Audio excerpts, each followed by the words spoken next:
سلام، خیلی خوش اومدین به یه ویدیو دیگه. امروز میخوام 13 تا از خطرناکترین سگ‌های دنیا رو بهتون معرفی کنم که اگه درست تربیت نشن میتونن خطرآفرین باشن و دردسرای خیلی زیادی برای صاحبانشون درست بکنن. پس با من همراه باشید.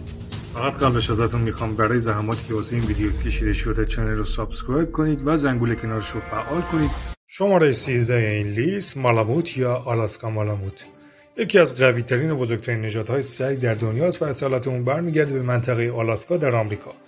اونا بسیار پر انرژی ان و میتونن تا دمای منفی 50 درجه رو تحمل کنن و در گذشته برای کشیدن سورتمه ازشون استفاده میشده. خیلی‌ها ممکنه این نژاد رو با هاسکی اشتباه بگیرن، ولی اینا با هم فرق میکنن و قدرت فک مالاموت 540 PSI هست. شماره 12 این لیست ژرمن شپرد. این نژاد رو هممون تقریبا میشناسیم و نیاز به معرفی نداره. عمرش بین 9 تا 13 ساله، اصالتی آلمانی داره. به دلیل هوش بالا و شجاعتی که این سگ داره برای کارهای مختلفی از جمله نگهبانی یا سگ گارد، سگ خانواده، سگ جستجو و نجات و سگ گله از اون استفاده میکنن و یکی از فوق‌العاده ترین سگ‌های دنیا هستش. به خاطر هوش بالا و یادگیری خیلی سریعی که داره، تو بیشتر کشورهای دنیا از این سگ به عنوان سگ پلیس و همچنین تو ارتش‌های مختلف استفاده میشه. فوق‌العاده است این سگ. و قدرت فک این نژاد 238 PSI هست. شماره 11 بول ماستیف. قدرت بیش از حد، عضلات قوی و باهوش بودن از ویژگی‌های این نژاد هست و قدرت فک اون 552 PSI هست. برای درک بهتر قدرت فک سگ‌ها باید به شما بگم که قدرت فک یک انسان چیزی در حدود 162 PSI هست. اینجوری خودتون میدونید بهتر حساب کنید که چقدر قدرت فک یک سگ میتونه بالا باشه و میتونن دردسر آفرین باشن اگر کسی رو گاز بگیره.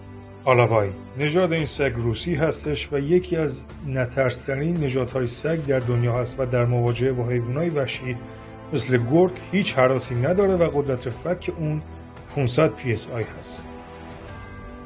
کانگال اصالت این سگ برمیگرده به منطقه سیواس در ترکیه و این نژاد قدرتمندترین فک رو بین تمام سگ‌ها در دنیا داره و قدرت 743 PSI برای این سگ ثبت شده. طول عمر اونا بین 12 تا 15 ساله و یک نژاد فوق‌العاده برای نگهداری از گله و نگهبانی حساب میشن. شماره 8 گرگاس. این نژاد از ترکیب سگ و گرگ به وجود میاد و قدرت فک 406 PSI رو داره. میتونه درندگی فوق‌العاده بالایی داشته باشه و همین باعث خطرناک شدن بیش از حد اون میشه. خیلی از حمله‌هایی که توسط سگ به انسان انجام شده توسط این نژاد بوده و به خاطر رنگ گرگی که داره رفتار غیرقابل پیش‌بینی رو داره و نمیشه اونو پیش‌بینی کرد. نظر شما در مورد گرگ‌ها چیه و به نظرتون برای حیوان خونگی مناسب هستن یا نه؟ ماستیف تبتی ظاهری بزرگ مثل شیر با قدرت فک 556 PSI. از اون برای محافظت از گله در برابر گرگ استفاده میکنن و طوله هر کدوم از این نژاد چیزی در حدود 2 میلیون دلار هست. قفقازی این نژاد سگ مربوط میشه به منطقه قفقاز. تو بیشتر کشورها استفاده از اون ممنوعه. قدرت فک اون بین 550 تا 700 PSI هستش و میتونه تا 110 پوند وزن داشته باشه. فقط میتونم بگم برای هر حیوان یا انسانی که بخواد خطر واسه این نژاد ایجاد کنه فقط فاجعه به بار میاد. دوگو آرژانتینو میتونم به جرئت بگم بهترین نژاد برای شکار حساب میشه و از اون برای شکار گراز، بوفالو و یوزپلنگ استفاده میشه. قدرت فک 500 PSI رو داره و شجاعت واقعا بالایی رو داره. طول عمر اون بین 9 تا 15 سال هستش و یکی از فوق‌العاده ترین نژادهای شکاری در دنیا حساب میاد و بسیار نترسه این نژاد. شماره 4 کین کورسو یا کن کورسو معروف ماستیف ایتالیایی هست و یک سگ همراه، سگ شکاری و از همه مهمتر سگ گارد و نگهبان فوق‌العاده‌ای هستش. قدرت فک این نژاد 700 PSI هست و میتونه فوق‌العاده خطرناک باشه برای غریب‌ها، اما وفادار به صاحبش هستش. این سگ روحیه نترس، شجاعت بالا و بدن عضلانی فوق‌العاده عالی داره. شماره 3 دوبرمن در گذشته فردی به نام فردریچ لوئیس دوبرمن که مأمور مالیات در آلمان بوده تصمیم میگیره تا یک نژاد سگی رو همراه خودش داشته باشه که از اون در برابر این شغل خطرناک محافظت کنه. اون میاد نژادهایی که هستن روتوایلر و جرمن پینچر رو با هم ترکیب میکنه و نتیجه اون میشه نژادی قدرتمند به نام دوبرمن. دوبرمن ها میتونن تا 40 کیلو وزن داشته باشن و 75 سانتی متر قد. قدرت فک اونها 305 PSI هستش. میتونن سرعت باور نکردنی تا 40 مایل رو داشته باشن و همچنین تا 2 متر بپرن. این شایعه‌ای هم که میگن که مغز اونها کوچیک میشه واقعیت نداره و همچین چیزی درست نیست. شماره 2 روتوایلر. منشأ اون محلی به نام روتویل در آلمان بوده.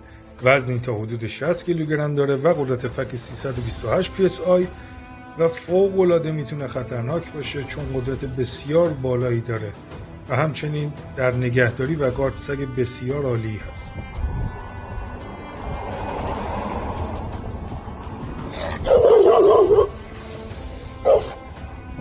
و در نهایت پیتبول یا امریکن پیتبول تریر.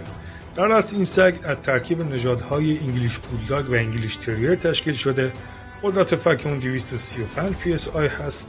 فوق‌العاده سرسخت، بدنی ماهیچه‌ای و معروف به بدنساز دنیای سگ‌ها هستش و قویه. این نژاد در بیشتر کشورهای دنیا نگهداری ازش ممنوعه و در اون کشورهایی هم که آزاد هست مشروط فقط به داشتن پوزه بند هستش. در گذشته به خاطر شکار و مسابقات جنگ که بین سگ‌ها برگزار می‌شده بارها اتفاق افتاده که این سگ گلوی سگ‌های دیگر پاره کرده و به همین دلیل هم کمی پرخاشگرتر نسبت به سگ‌های دیگه هستش. نظر شما راجع به پیتبول ها چیه و آیا میتونن سگ خوبی به عنوان سگ خونگی باشن یا خیر؟ خیلی ممنونم که تا اینجای ویدیو رو تماشا کردین. اگر از اون خوشتون اومد اون رو لایکش کنید، چنل رو سابسکرایب کنید و زنگوله کنارش رو فعال کنید.